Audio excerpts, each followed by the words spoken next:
also the energy of the city, which is great sometimes, is out here. And so you really get to tune into the energy of yourself. Yes. And what you want. And sometimes there's so much noise in the rest of the world that it drowns that out, and it drowns out your ability to really connect with that. Yep. And when you're out here, you're really able to connect with it. Hi, and welcome to the Desert Lady Diaries podcast, a weekly conversation with women who found their home in the Mojave Desert. I'm Dawn Davis, and this is episode 105. If you'd like more information about the podcast, it's all at the website desertladydiaries.com, and I invite you to engage with the guests, with other listeners, or me on social media, on Facebook and Instagram at Desert Lady Diaries, or on Twitter at Desert Lady Diary.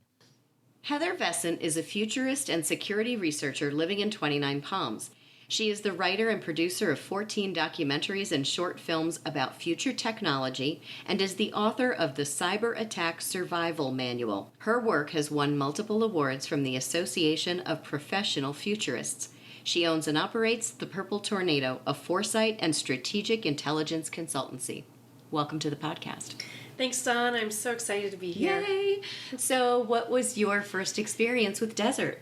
Well, my first vague experience was on some road trip with my grandmother, but that wasn't the one that really captured my heart. When I was 14, my mom and my grandmother took me to Egypt. Oh, wow. And we did this Nile cruise, and all of that history and that river and the ruins and the desert. And I remember standing in the Sahara Desert by the pyramids and just thinking how amazing this place was. And then I realized that there was a desert much closer to home than Egypt. Where was home? I think at that time I grew up in the Midwest, but I was born in Southern California, and so I'd always come out here.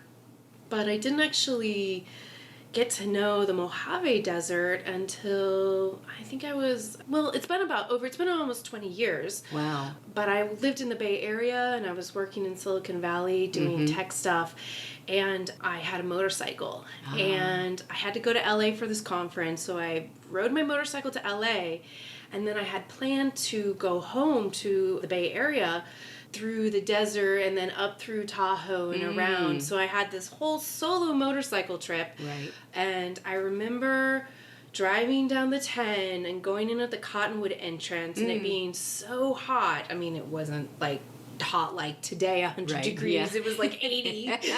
And camping in the park overnight, had all my gear on the bike, waking up at crack of dawn, hearing the coyotes, and I remember driving out the 29 Palms entrance. It was morning, and I felt like 29 Palms was like a city in another planet. And I had this voice inside my head, and it was like, someday you're gonna live here. Wow. And I thought, that's kind of crazy. And then the next thing I knew, I zoomed through town up to Tahoe, and that was it for a bunch of years. Wow. How many years between that moment and when you decided, I need to move to the desert now? I mean, there's a question, when did I actually move out here? I've moved out here full time. I've been, I guess, about a year and a half, almost 2 years. Right, but you probably, I imagine you made trips and trips. And I've had 2 properties out here. So I have a shack in Wonder Valley that I've had since 2006. Oh, wow. I mean, Wonder Valley, pretty hardcore. Yeah, definitely. I realized pretty quickly that like, the Wonder Valley kicked my ass really hard.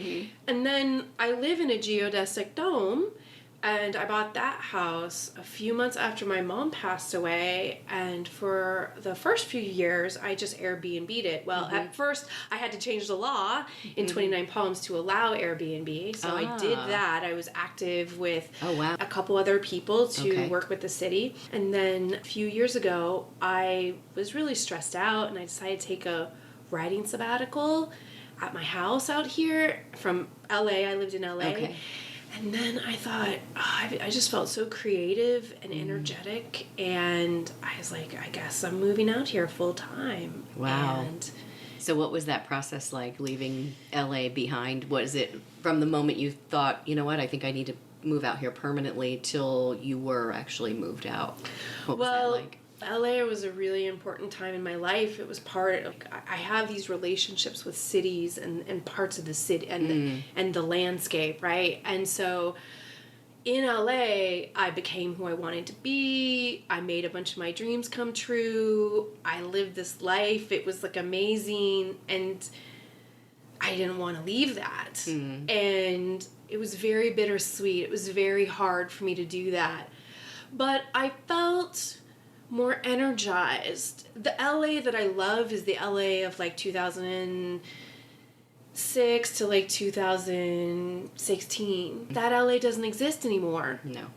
And so the expansiveness and the space, like coming out and seeing the mountain ranges and seeing the sky, being so in tune with nature, the planets, having the environment be so rugged that you have to protect yourself. It will kill you. I love that. Yeah, it's kind of like, that whole living on the edge sort of thing. And it also really, I like my work out here because I go into this hermit mode and I'm very intellectual. I like to be quiet and think and write.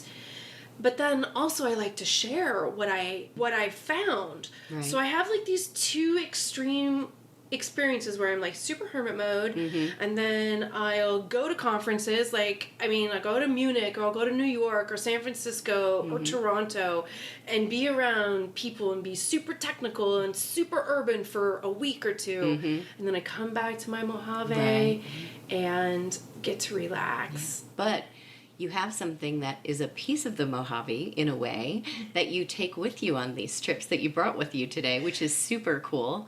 What is that, like a 5x5? I'm not sure the size of it. Yeah. So it's a 5x5 canvas painting, right? Yes. From a friend. Yes. Of a Joshua tree, which actually, that when we go out and you leave, we'll look at my signature Joshua tree, as my friends in LA call it, because I'm always posting about it. It kind of looks like it. Oh, I should pose with it, because actually I would travel with this painting. Okay, so I got this amazing job working for this European company in 2011. They were based in Belgium, and as part of that work, I was like traveling all over the world in like business class, international business class, right? Yeah. You think that's awesome. And I had to go to Europe almost every month and New York almost every month. I was gone more than I was home. You sound like a rock band tour. Yeah, well, it was great for like 6 months, and then you're like, it's hard to have a good relationship, good home life, and I wouldn't say I felt homesick, but I really much like have a home. I like having a home comfortable experience. Kind of a nester.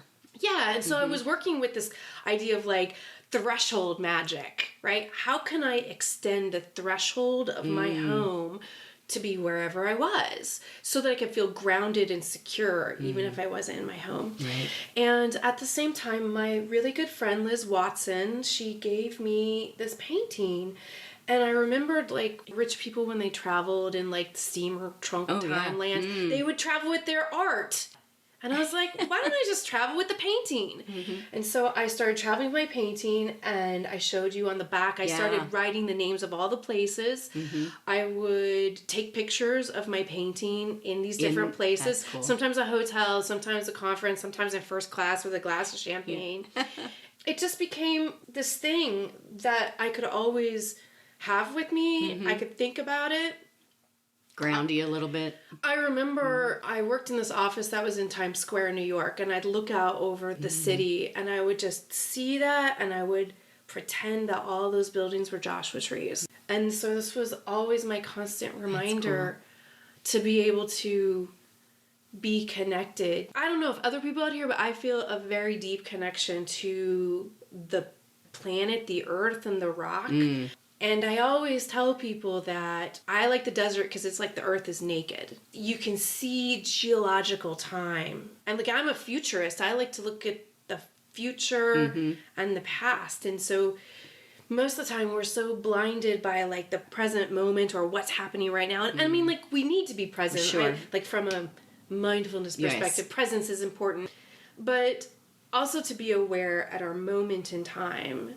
And I really like the mountains of rock and the desolation and the fact that the environment, the earth here can kill you, and it does kill people on a regular basis if you aren't smart. Yeah, if you're not to careful. survive and thrive here requires the ability to know how to do it. Well, it's almost you're kind of doing a dance with it.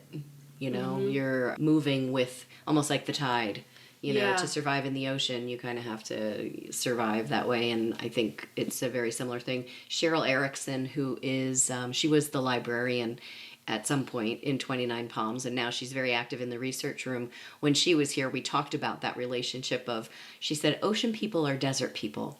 Oh. Because of that vastness, you know, when you go to the ocean and you can see for miles and it's just the ocean, or when you said about the earth being naked, I immediately went, even though it's blanketed in water, there's something that where everything is just stripped away. Yeah. And it's just those elements. There's something about that, I don't know, that's attractive to a lot of people. I think it is also,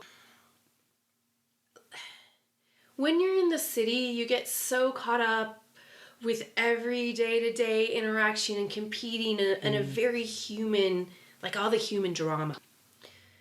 And you come out here and the heat just sucks all that crap out of you. And it's like a different kind of massage. It's like a different kind of clearing your head. It's very energetic. Yeah, exactly. Let's pivot a little bit and talk about what a futurist is, how you became interested in doing this sort of work, and what this sort of work means to the layperson. Yeah, sure.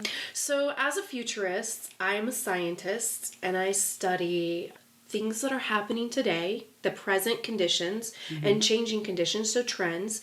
And then I use a variety of tools and methods to extrapolate possible futures. So the future is not like the present or the past. There's one past and there's one present. So a lot of people think there's one future, which is why we want predictions. We want to know what the future is. Right.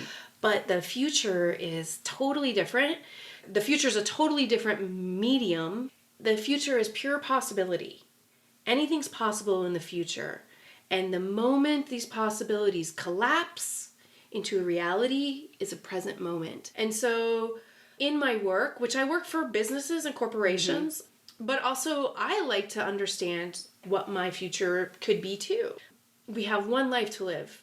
And I want to make my life count, and I want to help make other people's lives count. And so we have to make the best possible decisions in the present to create the future that we want.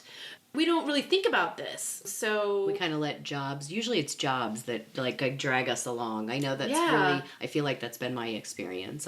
Job took me to North Carolina, and then a man took me to Cleveland, and then the man lost his job and took me to Orlando. It wasn't ever this. I think this place was the first real, like, I'm making this decision for me sort of move. So, sorry. Yeah, no. And then, like, when I apply that to my clients, like if they're building technology products or they want to understand the impact of their technology, there's this term called unintended consequences. And we've seen some unintended consequences of technology with social media, with ad-based technology to create profiles and then target us in creepy surveillance capitalism ways. Yeah. So nobody set out to do that. When you built the technology, we don't want that to happen. But these are unintended consequences because we don't think about the impact of our decisions and the things that we've done. Right. So as a futurist, I try to think through these things and say, these are the different futures that may occur. If you want this particular future to happen, what is the strategic plan to do this? What kind of control and resources do you have to make that particular future happen? I get really annoyed at people who make predictions because Nostradamus? Yeah, well, I mean, nobody has control over enough variables to ensure that something's going to happen. And a prediction is a fact about the future, and the future hasn't happened yet. You can have an aspiration, say, I want this to happen. You know, I could say, I want to drive to Amboy and hike the crater, and that I could say, I'm predicting tomorrow I'm going to do it, but something could happen. Like, we had an earthquake on Monday. Right. We had monsoons yesterday. Nobody's in control of all of these things, and so that's as design. we want predictions because we cling to certainty. And we don't like change. We don't like change.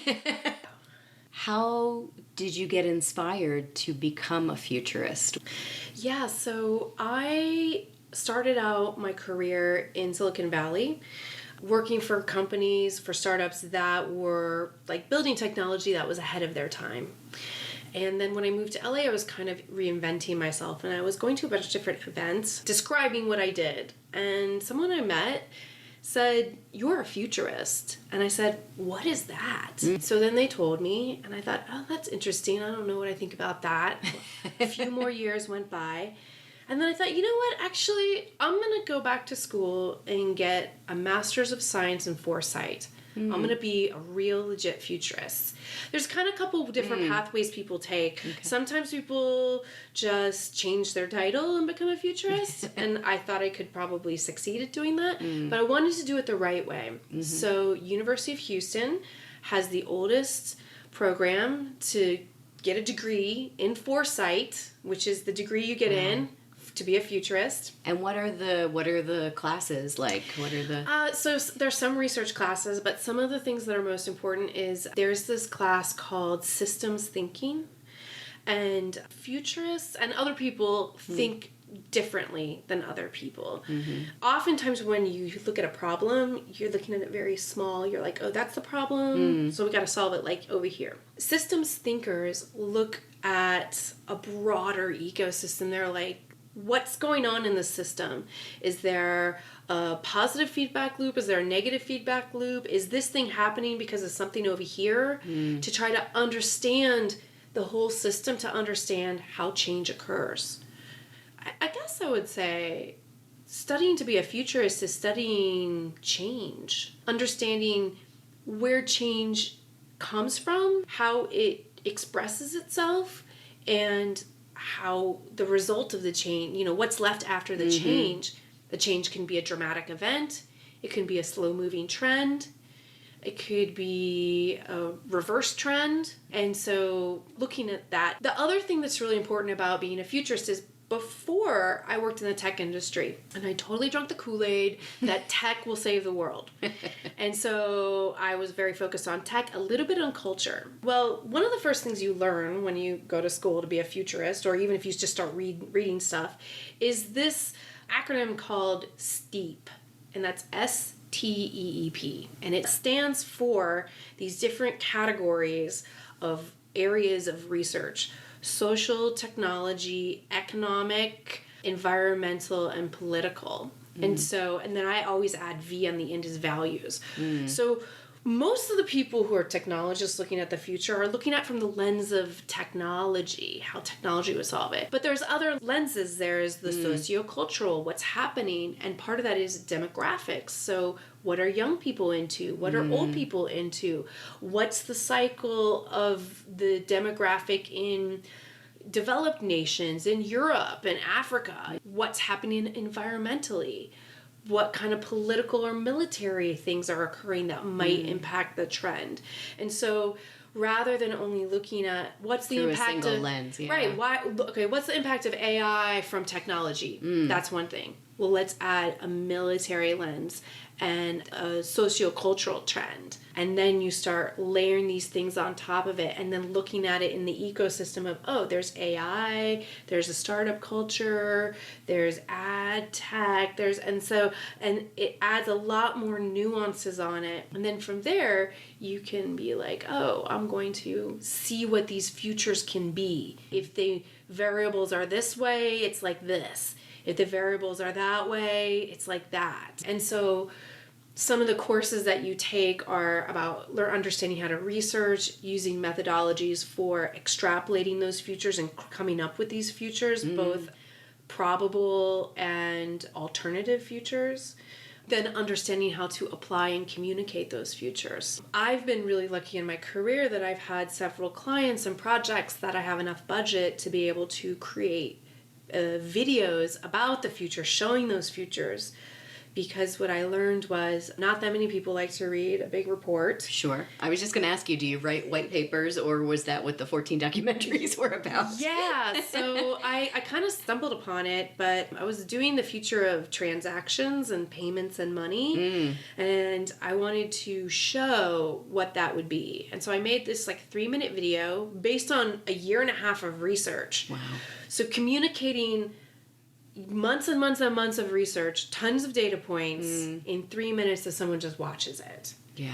And I was like, wow.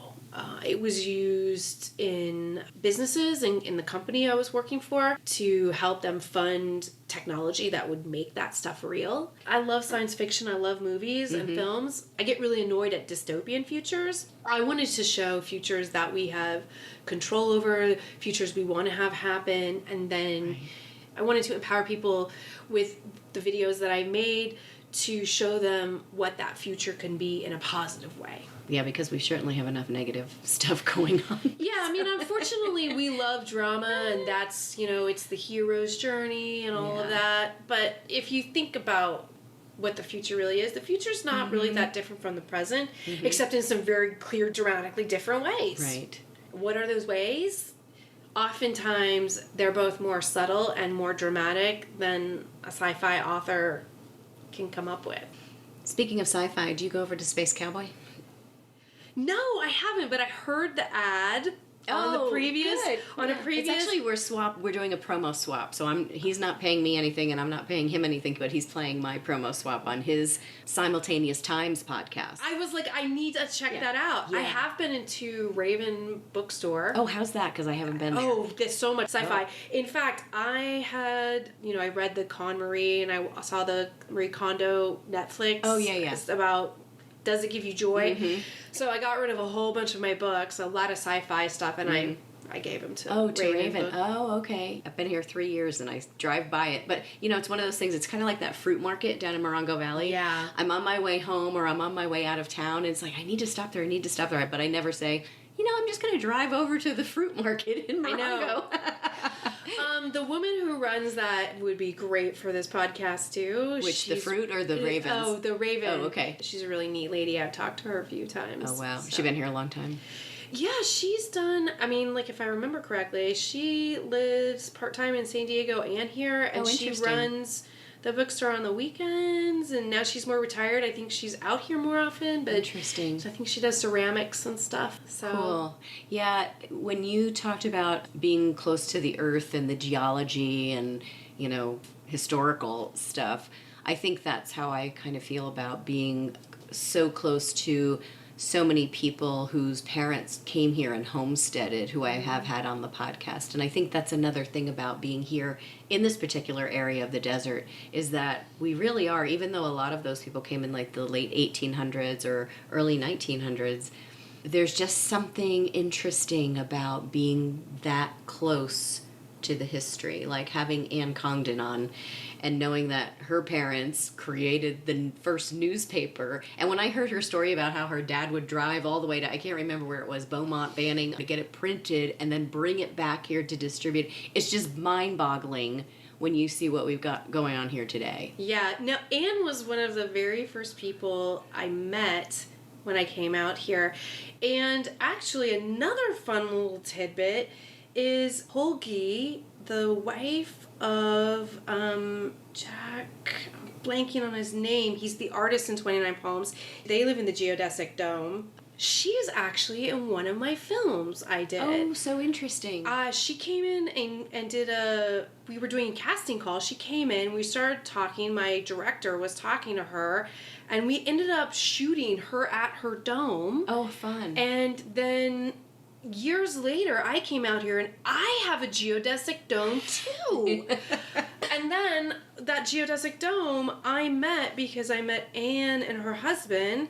We all joined forces to work with the city of 29 Palms on the vacation home rental regulations. Yeah. And Anne and Mike, they're just such wonderful people. Yeah. Like it's I don't have family out here. So, and I'm kind of a hermit. I try to be more social, but it's It's so easy to be a hermit. Very easy. And I think that's something too about this place. And then when you do go out and you see someone that you know and they're like, hey, how are you? Blah, blah, blah, blah, blah. I haven't seen you. Well, I've just been kind of, oh, I get it.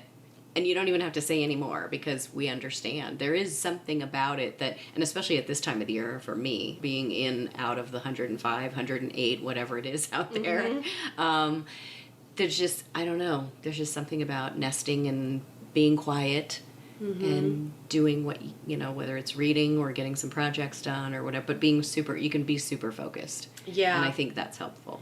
I think it also, the energy of the city, which is great sometimes, is out here. And so you really get to tune into the energy of yourself. Yes. And what you want. And sometimes there's so much noise in the rest of the world that it drowns that out, and it drowns out your ability to really connect with that. Yep. And when you're out here, you're really able to connect with it. Yeah, for sure. I'm finding that myself. I've had some really interesting awareness in the last, say, 6 or 8 months.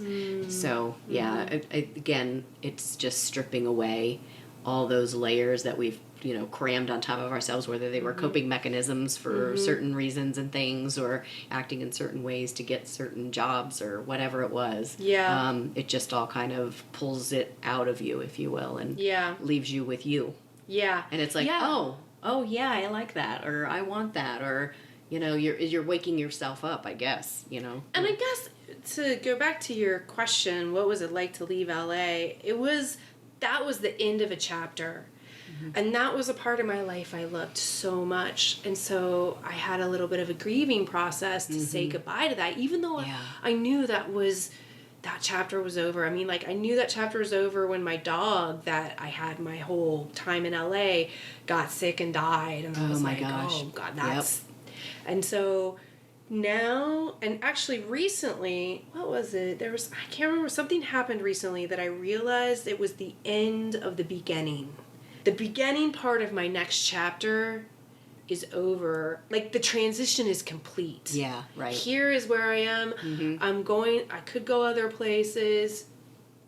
The richness and the strength of being in a place like this will be with me always. Yes. Wherever I go. Yes. And not even, like, having to take the painting with me. Right. Like, it's been with me so many trips. I'd love to add up the amount of miles on that to understand. Like, at least 500,000 miles. It's been around the world. Yeah. Well, you've got on there Australia, Vegas, what else? Melbourne, Bellevue, Washington. Madrid, Black Rock City, Oxford, Lima, Rio de Janeiro, Amsterdam. Oh, my goodness. DC, Montana, Homestead, Brussels, Bologna, Cambridge. Oh, yeah, this was great. Cambridge, UK, and Cambridge, Massachusetts. Oh.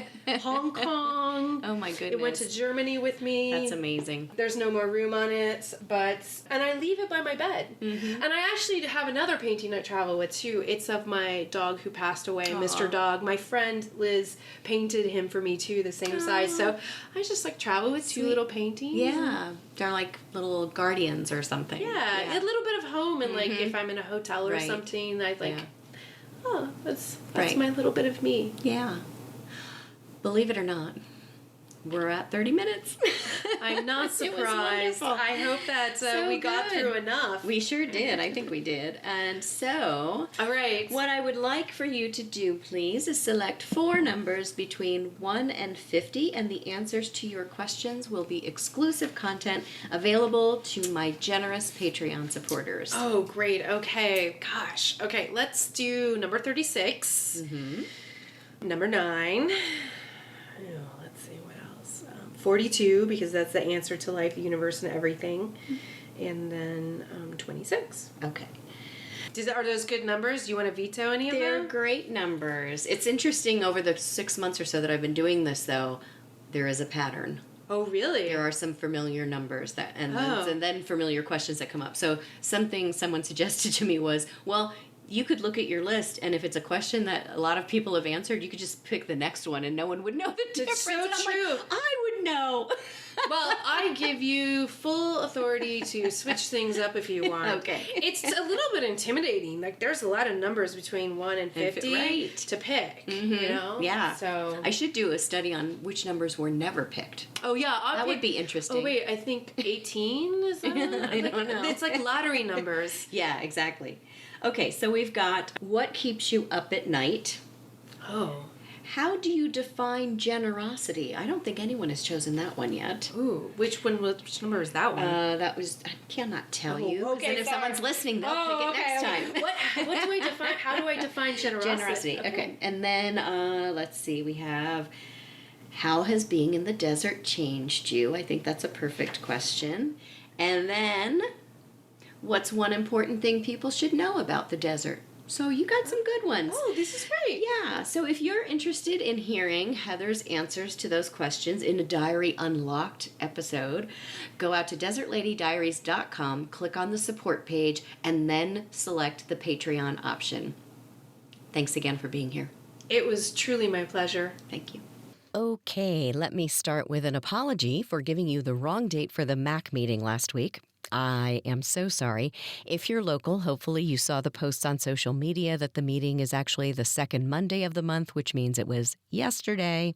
I just got a little confused, I think, between the fact that they take the 2 summer months off and the USDA surplus food distribution is the third Monday of the month at the community center. So I think I got them confused. So again, please accept my apologies. And if you missed the meeting but you want to see what happened, Google Bob Stevenson Big Mac YouTube in the next couple of days and you'll get caught up watching the meeting. I have a shout out this week to Cheryl. Cheryl, thank you so much for signing up for the weekly newsletter. I really appreciate you. I'm getting some great feedback from the listener survey. If you haven't done it yet, it will be up for 1 more week before I take it down and start working through the data to better serve you. To find the survey, visit the podcast website, desertladydiaries.com. Click on that yellow Take the Survey button on the homepage. It's just 10 questions and will take you less than 10 minutes, I promise. Most of the questions are multiple choice, but there are also some where you can write some personal free-form response. And always remember, too, if you ever want to send me feedback, you can email it to desertladydiaries@gmail.com. And if you're in town this weekend, September 14th, 2019, I hope you'll stop by the Beatnik Lounge for their exhibit, Survival is Insufficient, Art After the Apocalypse. This is in support of the big read that's happening this month in the Morongo Basin based on the book Station 11 by Emily St. John Mandel. There will be a lot of mixed media artists there, some other performance artists there. I don't know what time my piece will be going up, but the Beatnik will be open that night from 6 p.m. to 9 p.m., as will the other galleries in town. So make sure you get your art fix on Joshua Tree's second Saturday nights on September 14th. I'll be back here next week with another episode. Thanks so much for listening.